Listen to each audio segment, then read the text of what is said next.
Now, Russia says it's prepared to use force to protect its troops and civilians in South Ossetia if Georgia continues provocation. Earlier on Saturday, the South Ossetian Defense Ministry claimed one of its lookouts in the border zone was fired at, although no casualties were reported. Well, let's cross live to RT's Igor Piskunov, who's following the story for us. Igor, it only seems like isolated incidents at the moment, so why such strong words from Russia?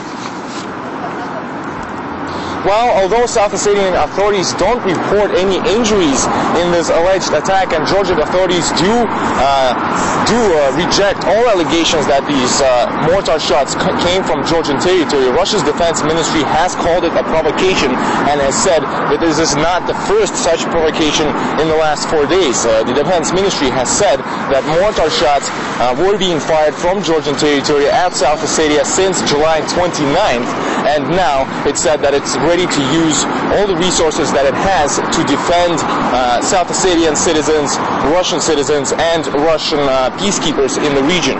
Now, if we talk about the resources that Russia has after it recognized the independence of South Ossetia and Abkhazia following the conflict in South Ossetia last August, Russia signed several deals with the two republics on cooperation and defense of South Ossetians and Abkhazians from Georgian provocations. And nearly 4,000 Russian troops have been sent to both republics for these purposes. Now, it's also important to add that just a week is left before 1 year since the conflict in South Ossetia started, and the conflict ended with this ceasefire agreement, or with the so-called Medvedev-Sarkozy plan. And it's important to stress that Russia has been fulfilling all the obligations under this plan, and that Russian troops were immediately pulled out from the so-called buffer zones between South Ossetia and Abkhazia in order to fulfill these obligations. And if these allegations are true and the mortar shots are coming from Georgian territory, then obviously this is a violation of the ceasefire agreement. Now, nearly a year has passed, but it's surely not enough time for many locals to get over the mental traumas that they've received, and these latest incidents are only aggravating the situation. Well, as you say, Igor, we're coming up to nearly that year anniversary since the fighting, and you reported from South Ossetia, didn't you, during that conflict?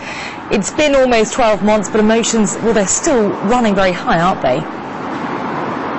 That's right, I was there and I saw many things with my own eyes and spoke to many people, and we heard horrifying stories how some people had to actually bury their close ones right in the courtyards of their homes as bullets were flying over their heads. Some people spent several days in bunkers with the bodies of their close ones. And of course, this was a horrifying and shocking experience for many South Ossetians, and of course, even more shocking for the many children and women who witnessed this fighting. Now, a year is definitely not enough for these traumas to be gone, and for them to be able to get over these traumas. Since also a large part of the capital was destroyed, it is being reconstructed now, but a lot of work still needs to be done. And I have to say that when Russia recognized the independence of South Ossetia and Abkhazia, it was truly a holiday and a celebration for these two peoples, because they just started feeling a little bit more secure. All right, for now, Igor Piskunov, thank you very much for that update.